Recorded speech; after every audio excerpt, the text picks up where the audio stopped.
Welcome to the Explore Words, Discover Worlds podcast, presented by Bradford Literature Festival. In this episode, Ahmed Paul Keeler recounts his fascinating life journey, from an idyllic childhood in Windsor to navigating trauma in English boarding schools, embracing modern art and theatre, and ultimately to finding solace in Islam.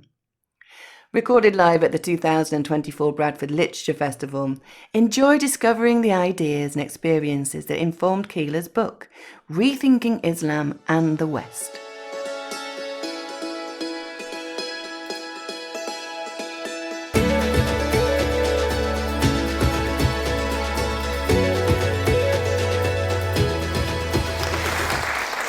My name is Mohammed Jalal, and I'm really honored to be presenting today's conversation really with Sidi Ahmed Paul Keeler. Now, Sheikh Ahmed has asked me not to give him a very long introduction, and I would like, however, to say that I first came across Sheikh Ahmed around 8 months ago, 7 or 8 months ago, when I listened to and watched a video that he had put together on YouTube. And I was compelled really to give him a ring as soon as I watched that video. And, gracefully, amazingly, he responded back to me within a few minutes. And I was just taken aback by the generosity that he gave me in terms of his time and knowledge since then. And I think I've interviewed you now twice for my podcast, Rethinking Muslim, and also we've been to two events across London, one in South London and one in East London. And every time, we have met, the conversations we've had, what comes through is just how much time Sheikh Ahmed is willing to give to everyone. At our last event, there was a scout group, I think, that came along, a group of young boys, probably under the age of 11, I would imagine. And after the event, they all came to the front to speak to Sheikh Ahmed, and he was willing to spend many a time. I think if we had the time, he would have spent hours with them, just giving advice to these young men. And I believe that conversation would have impacted each and every single one of their lives. And I can imagine, inshallah ta'ala, if Allah gives them life, in 50, 60 years' time, they would remember the wisdom that our Sheikh gave to them, such as, I think, the generosity of Sheikh Ahmed. So my apologies, I have given you a slightly longer introduction than you had requested from me. Today, we're going to be looking at one particular book, A Life's Journey, the story behind the book by Sheikh Ahmed Paul Keeler. It's really a biography. It's a book discussing why Ahmed has come to a particular worldview, has formulated concepts about the world around him.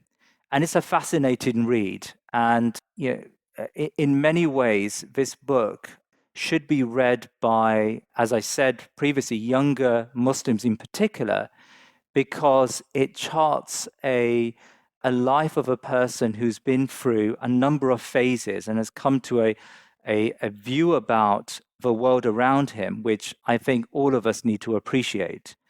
And we're going to try to explore some of these ideas today and some of the thoughts that Sheikh Ahmed raises in his book. The conversation will follow the following format. I'm going to engage with Sheikh Ahmed about his story, about this book on stage. So we're going to have a to and fro, a Q&A. And then I'm going to open it up to audience participation. And you're welcome to raise as many questions as you want to my guest today. But I'm going to start, Sheikh Ahmed, with a very basic question. And it's a question about motivation. What led you to write this book, your biography? Because I noticed there was a hesitancy at the very beginning to put a biography together. So what led you to this? Thank you very much for those kind words, but I have to say that I felt I was contacting a big star. It's been, for me, a very wonderful few months engaging with you, because I find that there are some people who when one talks to them, everything flows. And there are other people, when you talk to them, you clam up and you don't say a word. He's one of the ones who makes me flow. I mean, I find myself very much engaged with the ideas because he's so fertile in his interests and in his knowledge. Now, my writing career began at the age of 70.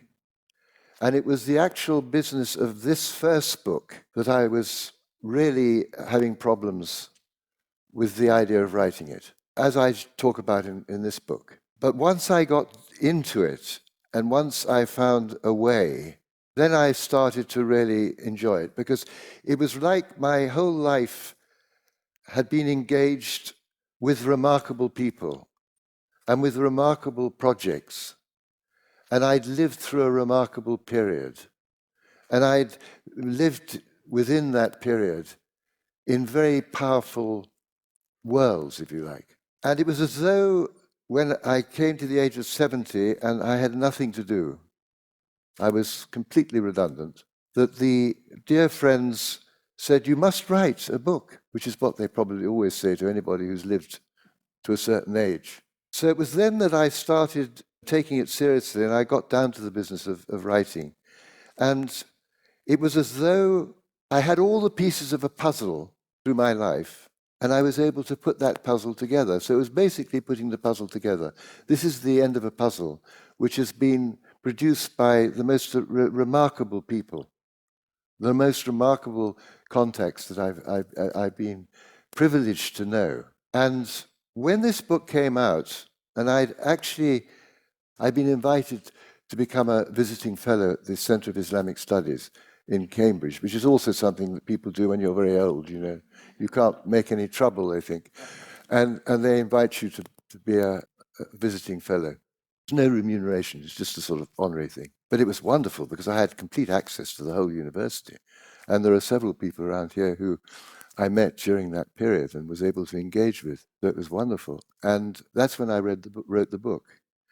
And there was a remarkable scholar called Khalid Fahmy, Professor Khalid Fahmy, who was the director of the Centre of Islamic Studies. And when he chaired the meeting for the launching of my little book, he was very, very kind and generous. And he said, this is not your normal academic work, which is produced by going to archives and reading hundreds of books.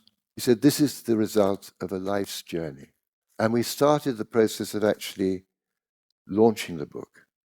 And we went on some, visits. We went to Glasgow, had a wonderful time in Glasgow. We went to Liverpool, etc. And I was being led around by Wasim, who I don't think is here. Well, why is he not here? Where's Wasim? Wasim should be here. Anyway, led by Wasim. And then COVID hit. And I'd had one person, and I don't know whether he's here. Is Stone here? No, he's not here. Stone is not here. I had one quite nasty little remark. I've made it up with him since, don't worry about it. But I had one rather nasty remark where this fellow said on the, there was a Facebook at the time, and he said, I was thinking of buying this book, but when I saw it had no footnotes and no bibliography, I wasn't interested. So I thought, right, okay then. Well, give you your footnotes and your biography. Because the important thing about this book, which I wrote during COVID, and by the way, I have to say it was the most painful thing I've had to go through for a very long time, because I don't like looking back. I really don't like looking back. But I've discovered that I have an extraordinary memory for things when I put my mind to it. And I had to literally relive my life to write this book. And so I had to go through, halfway through this book, I had a complete breakdown. And I had to go through all of that again. It was an incredible experience. But what this book was, and what I was very careful about, is not an autobiography. It's a life's journey, is the story behind a book. This is not a personal biography. You're not going to find out very much about me as a person. It's very private. My sister's here, so she knows all about this.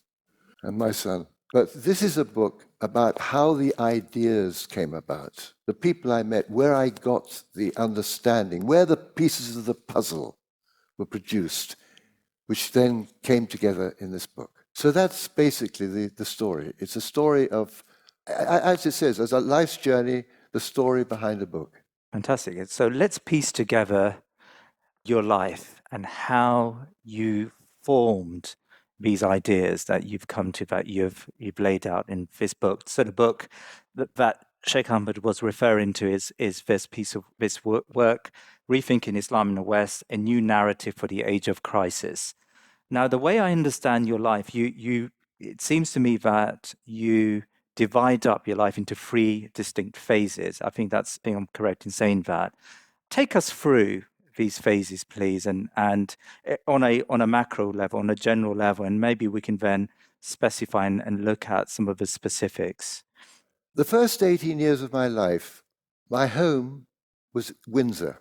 And you could say that Windsor was the center of the British Empire. It was the most, I think, conservative place in the United Kingdom. And I was born into a family which was, my father was a very, very successful inventor and businessman who created a business of optics. And his father had come from America, which is very unusual. So it was a new family in terms of moderate wealth, but the wealth was all in the business. But we had a wonderful home. We had a beautiful house. We had wonderful gardens, and through to where the stables had been was the factory, where there were several hundred people making instruments. And that childhood was a very happy childhood. There were 5 siblings, and the eldest of our family was my sister, who's just coming to her 90th year and is still running the whole show. She's in charge of our extended family, which goes to at least 100 people now. She knows them all. I don't. I know less than a quarter of them, I think.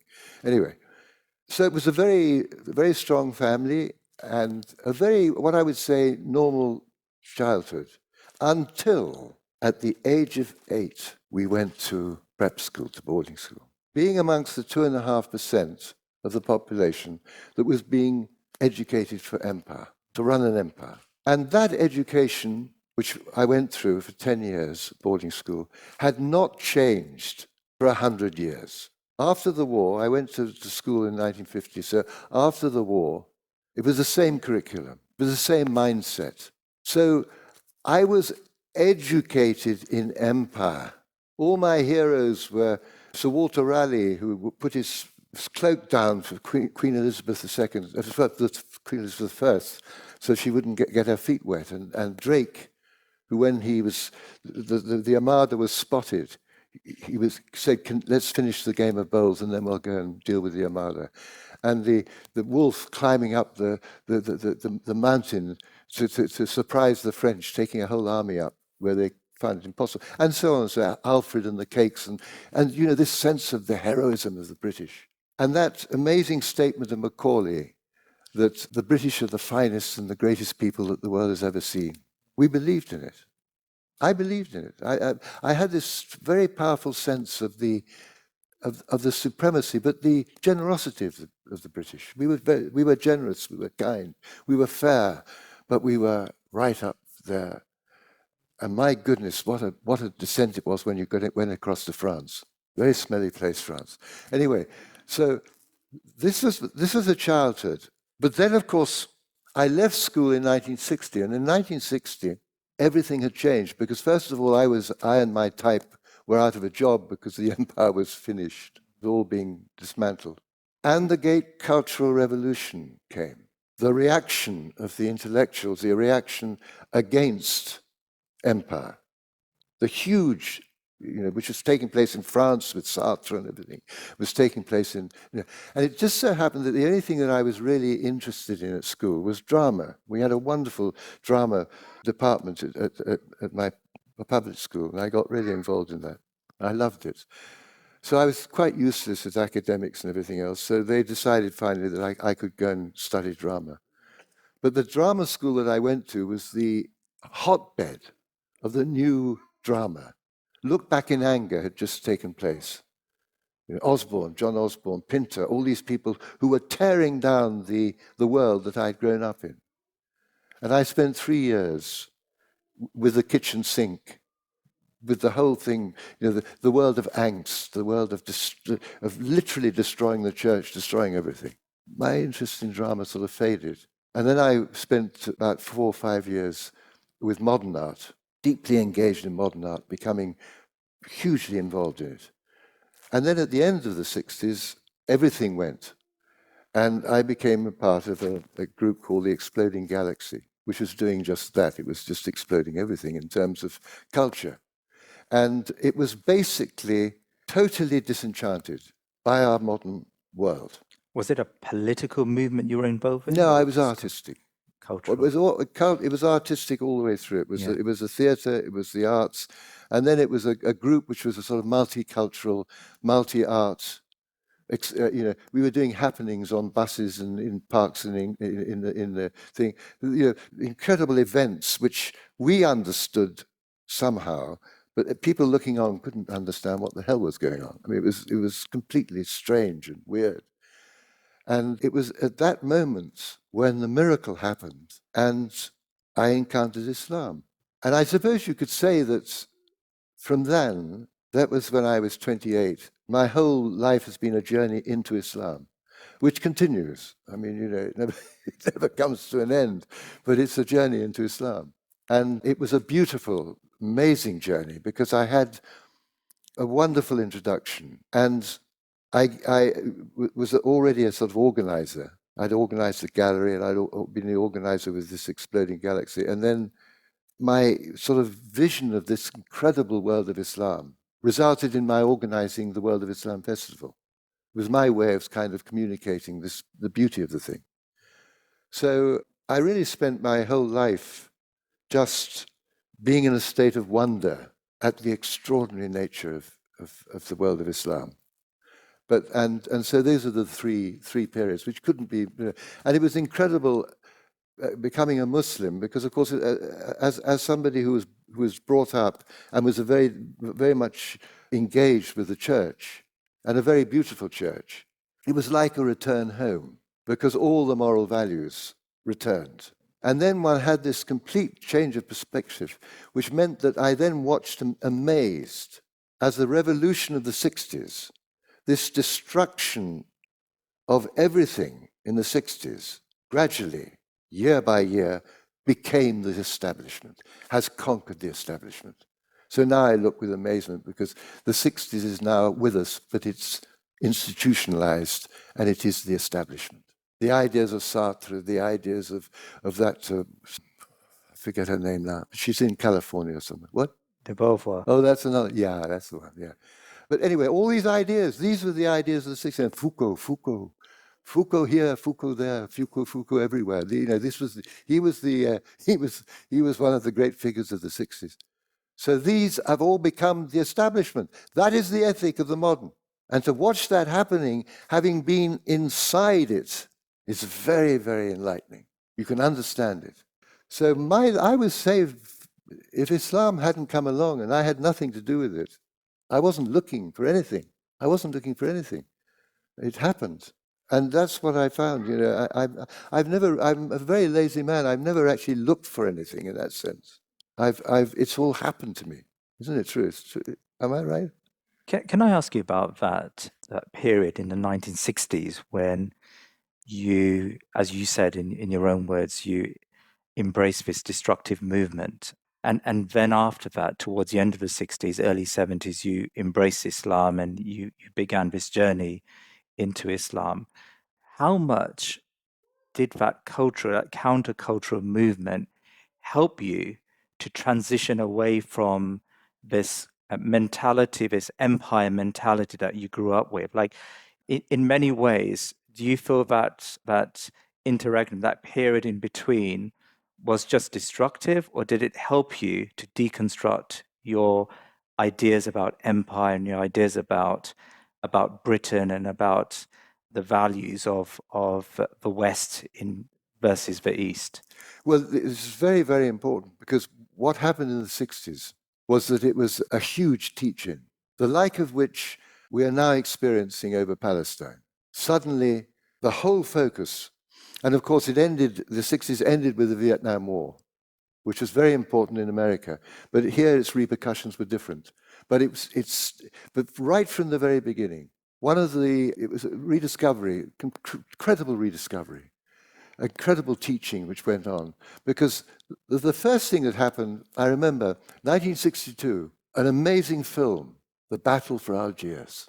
Algeria, the French had been defeated in 1960. They had to leave Algeria after 150 years of horrific colonization.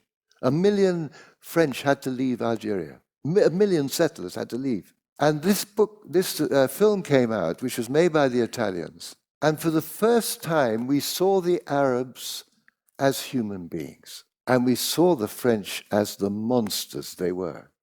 Because they were monsters. The arrogance, the cruelty was beyond imagining. So this was one of the great educations. Suddenly you start to see the world. India. We were especially in the hippie, that whole period, the latter part of the 60s, was a real discovery of India. Because India, I was taught, was the white man's burden. The only thing I knew about India from my schooling was the black hole of Calcutta. I don't suppose anybody knows anything about that now.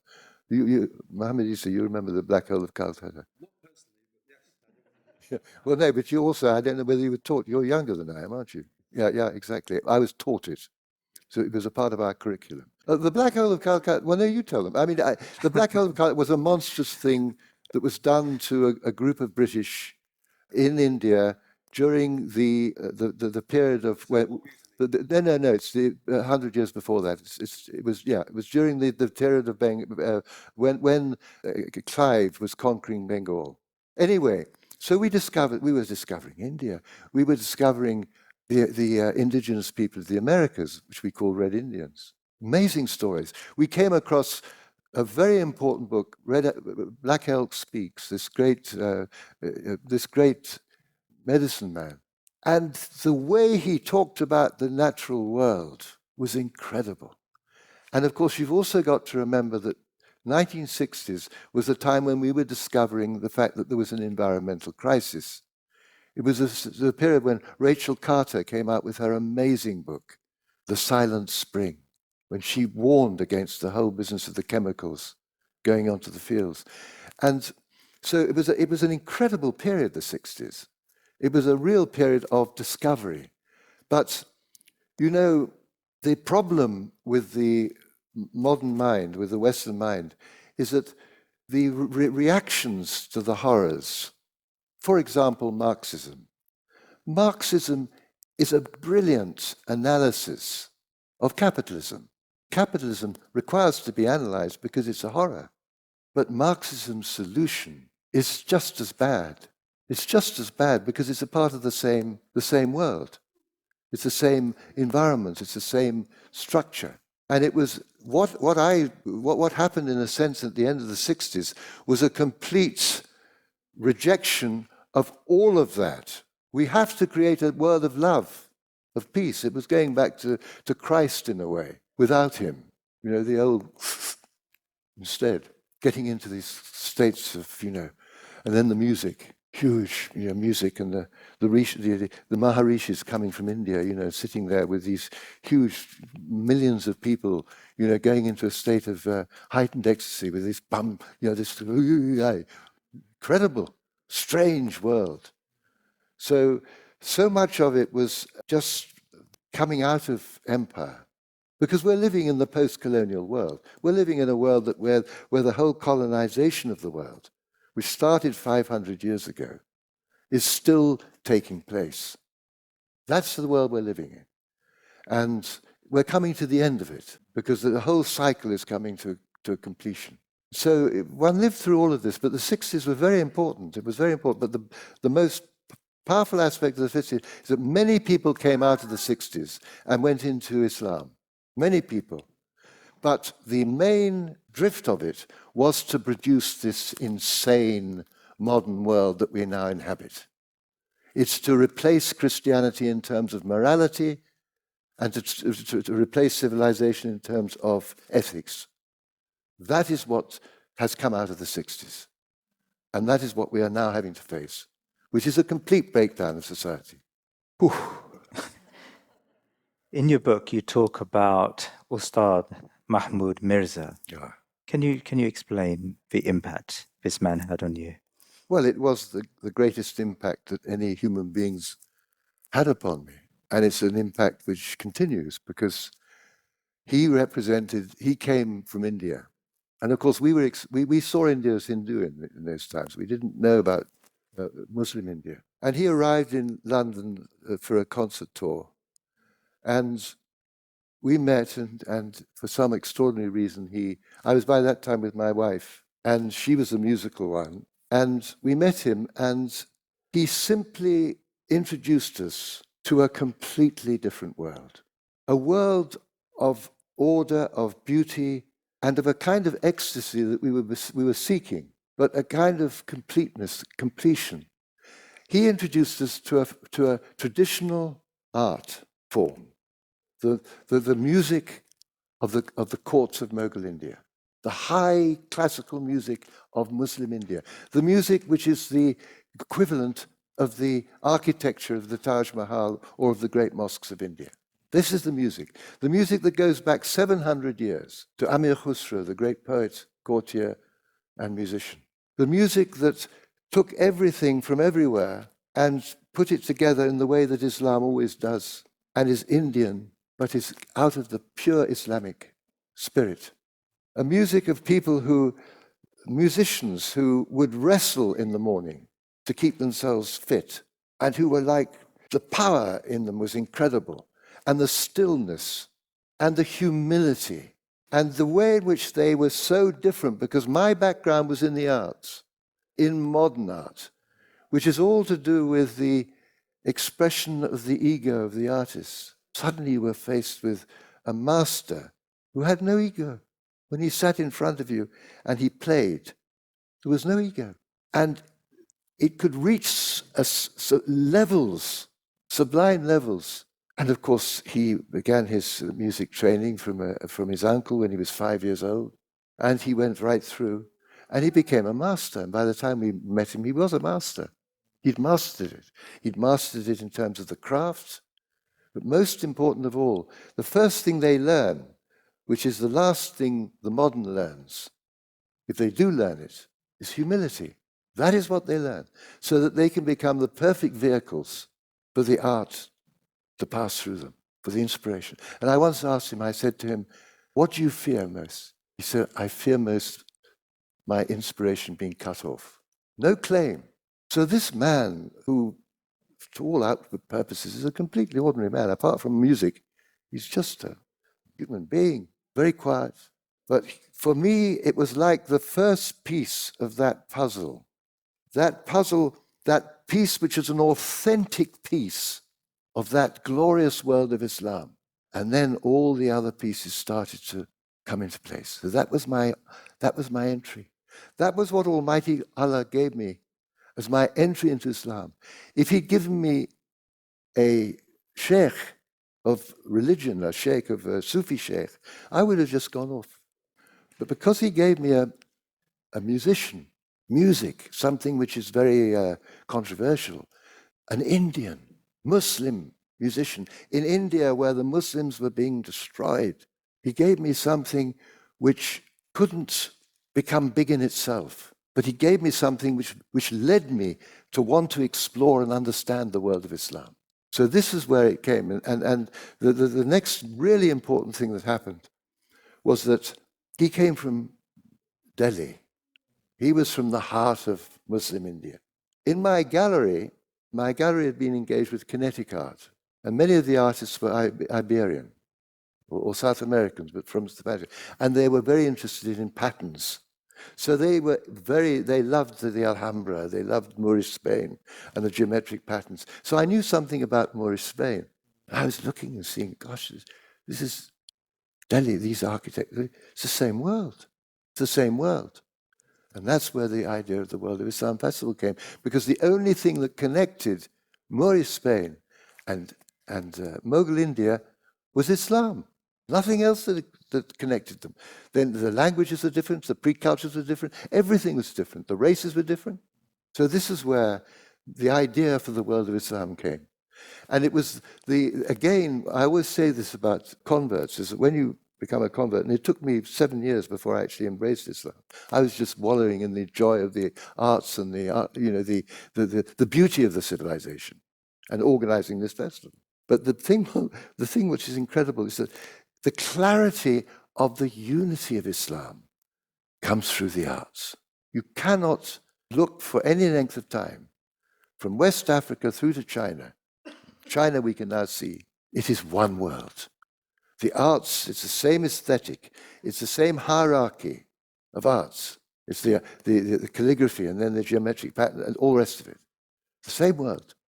The same incredible mizan, the balance. That is what it comes through in terms of the arts. And of course, that's what led in the end, because what happened basically is I had a very clear picture of the world of Islam in terms of the arts. And then what's happened over the last 60 years is a gradually filling in of all the other dimensions, realizing that it relates to every aspect of Islam, to the social, to the legal, to the rulership, to the merchant, to every dimension of Islam, creating this incredible world of Islam, Dar al-Islam, which of course is no more, was destroyed, along with all the other worlds, by the huge eruption that took place out of Europe 500 years ago.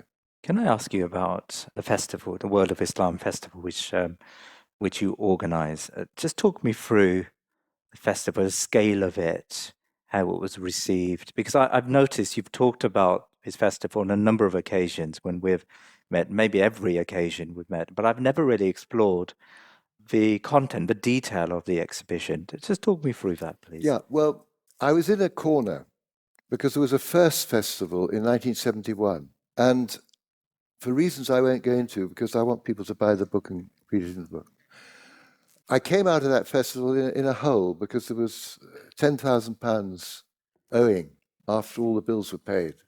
And I had become personally responsible for it. And this is again one of these things which I don't think there would have ever been a second festival if that festival had succeeded financially. Because what happened was I went to Switzerland to attend my brother's wedding. This was at the beginning of 1972. And I was in really a pickle and I went a week earlier, and I went up and stayed in this little chalet hotel in the mountains. And it's not something I usually do. I'm not very mystical. I don't usually do this kind of thing. But then I was really faced with a problem. And I had to have a conversation because I was on the verge of going bankrupt. And in those days, by the way, it was quite a serious business. It wasn't funny. It wasn't a business opportunity, which is now how it's been understood. And I asked myself the question, was the World of Islam Festival a good idea? And the answer that came back was yes, but it's got to be done at the top level. I said, right, okay.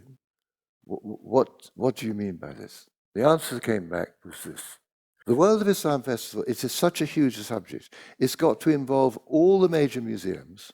It's got to involve all the academic world in terms of lectures and seminars. It's got to have a great performing arts program.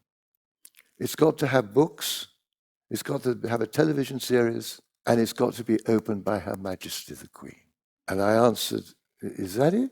And the answer that came back was yes, because that's the only way you're going to get out of the hole. Because then the 10,000 is just a part of the preparations for this big event. So I came back to London in February 1972, and I went straight to the Arts Council, the Arts Council of Great Britain then, straight to the exhibitions director, because that was the place where you could do a big show. And I put forward the idea of a great exhibition, which would be the center of a festival in which all the different aspects would be discovered, would be studied. And the Arts Council at the Hayward Gallery, which is their major exhibition venue, would put on the exhibition of the Arts of Islam. Now, I'm not going to go through, because it's a long story, what happened, because I had a whole year in which to keep everything going, keep my £10,000 debt at bay, and somehow, get the thing going. But because I got a very good response from the Arts Council of Great Britain Exhibitions Committee, but they had a problem. They weren't able to introduce it for a year. So I then went to all the other institutions. I went to the Science Museum and said, could we have a science exhibition? If the Arts Council agree, would you put on an exhibition of Islamic science? And I went to the British Library. Would you put on an exhibition of the Holy Quran? And then I went to the Museum of Mankind. Will you do an exhibition of Nomad and City? And so on and so forth. So by the end of the year, there were 12 major exhibitions in London. All the major museums had been engaged. And that had never happened before, and it's never happened since. Meanwhile, I went to SIRS, and I went to the only failure I had was the BBC, because they had their great Civilisation series, which had been a huge success, and they wanted to follow it with another blockbuster 12-part series. So I went and talked to them about the world of Islam, and the Arts Council were considering it. Would they be interested? And it went through lots of committees and the rest of it. But finally, it was turned down. Do you know why it's turned down? They said there simply won't be enough interest. Nobody knows anything about the world of Islam. What is the world of Islam? Because you see, in those days, the concept of the world of Islam didn't exist. It was the Arabs, the Persians. India was Hindu, the Malay world. And the Malays were these characters who went around with what do you call it, axes going amok. It was unbelievable. I mean, the world of Islam was completely fragmented and was seen as a religion. It was not understood as a civilization. So to put a short thing on this, it actually happened, and all those projects took place. The books were published. The film series actually did take place because the BBC came back 2 years later when, of course, the oil price suddenly went up, and suddenly there was all the money in the world to do the project. It's quite incredible. That was 1973, at the end of October. So it's an incredible story. And again, it's one of those stories where you look at it and you think to yourself, well, this is an impossibility. But then extraordinary things happen. Amazing things take place. And somebody once there were a group of academics once sitting down, they were saying, we were trying to work out this man, Paul Keeler, because he'd come out of nowhere, they said, what's his talent? And they said, I know, it's timing. He has an extraordinary sense of time. And this made me laugh. No timing. I had no sense of timing whatsoever. I just went where my heart took me.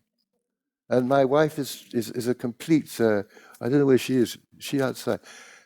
Oh, you're there. She will stand for this because I have no sense of timing. I just literally follow my heart. Is that enough on the festival? I mean, that's fantastic. Because I really want them to read the book. No, I appreciate that. Your journey takes you. So you describe your journey to be a journey into Islam, and as you embrace the faith and as you develop an intimate understanding of Islam, you develop an idea, which I think your book, which is the central theme of your book, the Mizan idea, the Mizan thesis. And at the very beginning of today's session, you described how this is not an autobiography in a sense. It's really a book that formulates how you came to a set of concepts about Islam. Can you take us through that conceptual journey, please? Well, I think what was really important was that from the very outset, I realized we were dealing with a completely different world from the one that I knew or I'd been brought up in. This was something completely, it was a totally different world. And that was then completely sort of reinforced by the realization of the unity of the world of Islam in terms of the arts. That was the basis of the thing. And from then on, it was just seeing like light coming onto different aspects. It took me a very long time to comprehend the Sharia. And I have to say that, again, these are one of the things, it was very late. It was when I was actually working on the book, before I started writing, but when I was working on the research for it. And it was a lecture I went to, and then a book that I read. Being an academic book, I had to read it about 3 or 4 times with dictionaries and, getting through jungle world of insanity in terms of getting the gold out of it, But it was a book by Wael Halak called The Impossible State. And that book revealed to me the beauty of the Sharia. The fact that this is a system, this completely all-encompassing system of how you conduct your life. It's amazing. And he did that. He was able to put that across. And he put it across, and he showed how the thing grew into this vast structure. That was, so with all these different aspects, it was like when I met one of the merchants, the great merchant families of Syria, and became very close to this wonderful scholar and merchant. And he illuminated my mind as to the pious merchant in Islam, and how that merchant could carry Islam to the Malay world, to China, to the South India, all across the world, into the West Africa and deep into Africa, etc. And he, particularly, his family used to have a shop in the olden times in the street named Straight, where St. Paul went to recover his sight from Ananas. And it was when I went for the first time to Damascus in 1973, I went straight to the street named Straight, because I'm Paul. And I knew all about it. And it was amazing, because that street, the Jewish community, which has been the same place it had been in at the time when St. Paul went there 2,000 years ago, that community of the Jews had been there until the state of Israel was formed. It was still warm. That was where they were. And he told me how all the different communities would trade in that street. And wonderful stories, and some of them are in the book. But it was so my illumination has come through the meeting of extraordinary people. I mean, during the festival, one of the great illuminations for me was with Sayyid Hussein Nasr, because he'd done all this work on the sciences of Islam. And he showed how the whole mind concept of the Muslim scholar dealing with the material world was completely different from that of the modern. And how the way they viewed astronomy, the way they viewed alchemy, the way they viewed all the different sciences, the material realm, they were dealing with the sacred world. And then this takes you to this wonderful understanding within Islam, which is the understanding that there are two revelations. There's a revelation of the Holy Quran, and there's a revelation of the creation. The creation is revelation. That is why the Prophet ﷺ could talk to mountains, could understand the pebbles, could understand all of existence. And this is where the horrors of modernity have come about, because within Christendom you always had this separation between the sacred and the secular. There is no such separation within Islam. Traditionally, Dar al-Islam was a sacred world.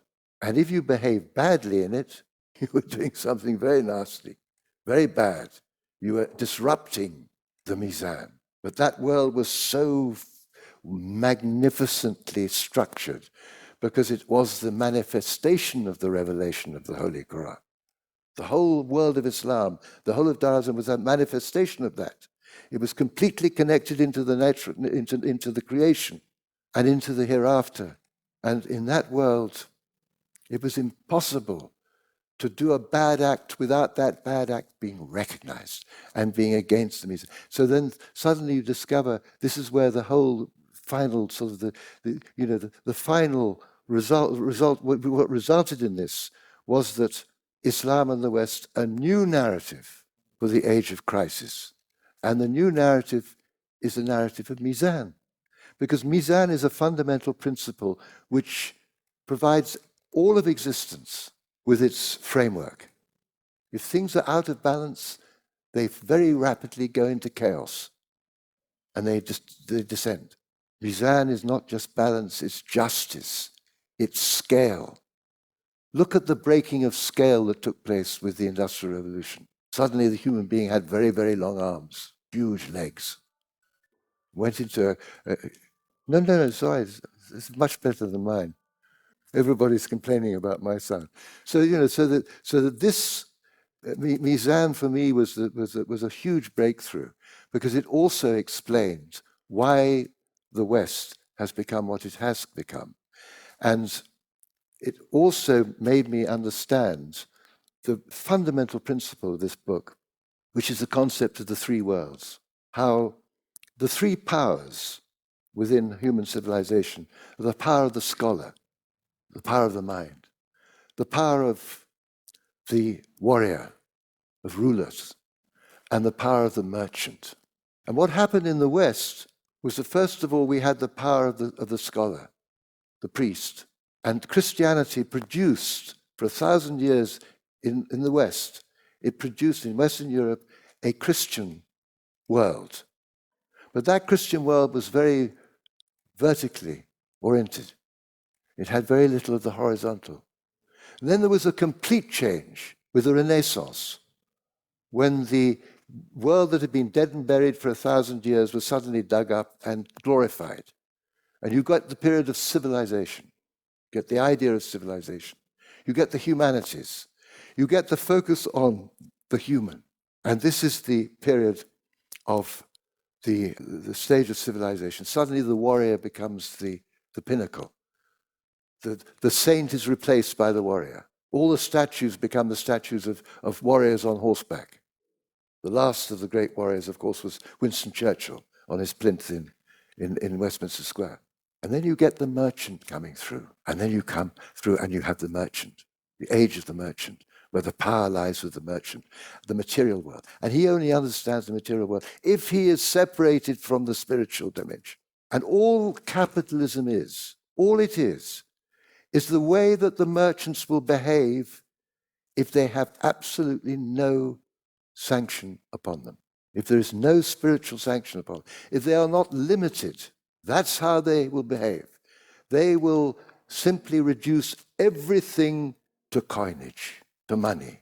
And so this is where we had these three worlds. And this is where, for me, the great enlightenment came when I realized that in Islam, all these three worlds were contained within the Prophet of Islam, sallallahu alaihi wasallam. He was the great teacher. He lived in the merchant community and practiced trade. And he was a warrior and leader par excellence. So for Islam, all these powers were all focused upon the Prophet sallallahu alaihi wasallam. They took their ordering from him. And this is the fundamental basis of this book, of the concept of Mizan. Yeah, thank you very much. We have around 10 minutes for audience participation. Can I ask you to keep your questions short? We've got a roving mic as well. So I invite you to ask your questions, please. We've got a question here up front.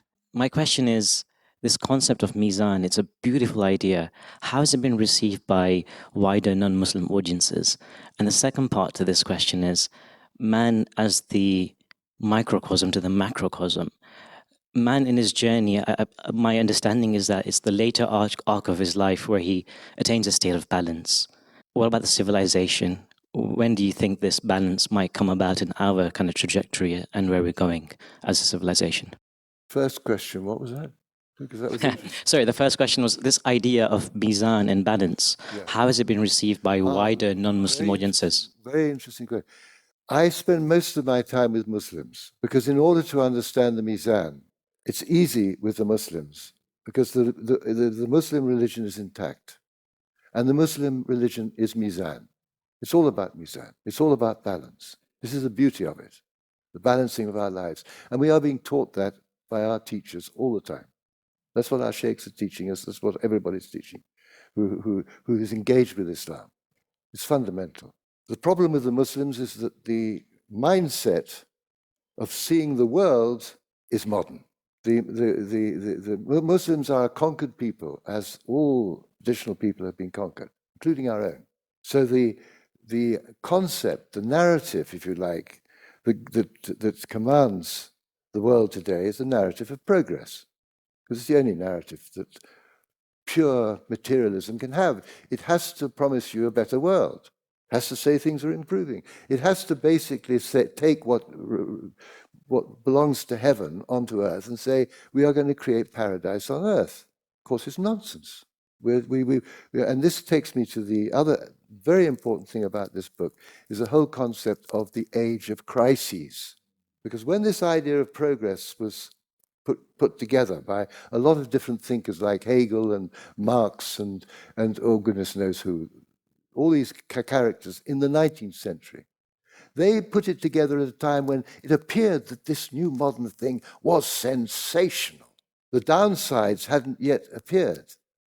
They thought the power that they had, the fact that the things they could do with their long arms and their long legs, incredible. I'm very impressed. And they were conquering the world.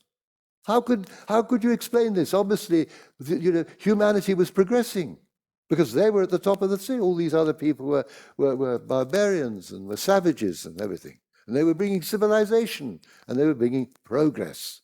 And this concept of progress continues because it's the only thing that powers modernity. You remove progress and there is no point to it. However, we're now living in the age of crisis because the minute the overactive scientific mind discovered, as Einstein realized to his great misery, the atom bomb, they crossed the threshold where humanity could destroy. I reside in Cambridge, where over the last 70 years, any number of ways have been devised for our destruction. Chemical warfare, biological warfare, crazy things that are going on in technology, AI, which is now getting out of... It's incredible. And most important of all those atomic explosions of the 60s in terms of morality and ethics are now instilled within the society. So we're living in the age of crisis, and modernity cannot deliver the world, the paradise that it promises. And that's why people do not believe it anymore. The young people are not having children. They know, they can see, because when you're young, you are born with fresh eyes. The young people that I'm seeing coming into Cambridge, these young Muslims are wonderful. They're alive, they're morally intact, they are incredible. They realize that Almighty Allah has a wonderful way of dealing with things. And this comes to me, one of the things which I always like to talk about, and that is the beautiful generation of Muslims that's growing up. What heroes, what amazing people those grandparents were. The ones who arrived in England in the 50s and the 60s. Enoch Powell, all the prejudices. And these people, they came, and look what they did. They created mosques, they created halal butchers, they created all the infrastructure that a way of life could be lived. And I have been informed by so many of these grandfathers, people who come from villages, but whose Islam was very powerful, whose Islam was beautiful. And they've taught me so much. I have so many friends amongst them. And in Cambridge, there's such beautiful people of that generation. And so beautiful things are happening. Islam is an amazing story. And it's his story, not ours. We are simply actors. We are given our parts, but his is the plan. And it's a beautiful plan, even though we are now living in the darkest of time. Because for the Muslims, we have our religion, we have the refuge, and we are the witness, the truth, at a time when everywhere around us is a storm of insanity and untruth, like the time of Mecca. Thank you very much. I think we'll take a selection of questions because we are running out of time. So can I take it from the sister here first, please? Assalamu alaikum. Is this on? We can hear you. Yeah, assalamu alaikum. Jazakallah khair. Thank you very much. It was very enlightening. My question kind of leads on from the brother's question. Is just, as you see this crisis and this dismantling of modernity, what is your projection? What's your projection for this crisis in terms of the timescale, and what would it look like? And also the vacuum it would leave, what would that look like? And do you then think that it's the responsibility of this generation of Muslims to fill in that vacuum? Can I answer that question? Oh, please, you can. Yes, yeah. When you do multiple things, I've always forgotten the ones that... This is a beautiful question. I have absolutely no idea. The one thing I have learned is never to look into the future. You have to look at the past. You have to look at the past and understand the past. But in terms of the future, that's his business.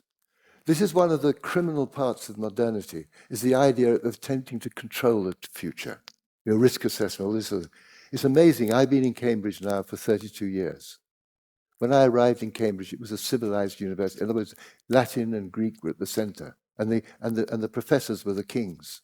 Then, over the period of time, modernity has taken over. Now business studies and science is at the center.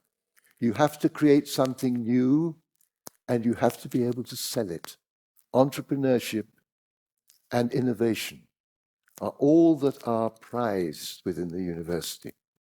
And the modern corporate administration has taken over.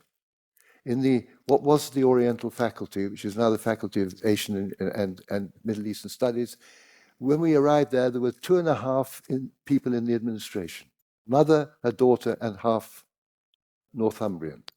Now the administration is about 20 people. Risk assessments, this assessment, that assessment, and the poor scholars, the academics, are having to fill in forms the whole time, are burdened with administration. Why? Because the corporate world has no trust. Trusts in nothing. It has to control everything, has to control the future. So we've moved into this thing. But in terms of the future, there may be sheikhs who can tell you, I'm of a very lowly grade. If you knew how low my grade was, you wouldn't even want to come to my meeting. We're out of time now. Thank you very much for your attendance today. We were looking at the book, A Life's Journey, the story behind a book. I think this book is available on the stall outside, inshallah. So, Jazakallah khair. I really much valued that conversation. It was fantastic. Wonderful to see you once again, Sheikh Ahmed. And we plan to do another show soon, I believe. I think so. It's due. So, Jazakallah khair. Thank you very much for all your time today. And thank you to Sheikh Ahmed.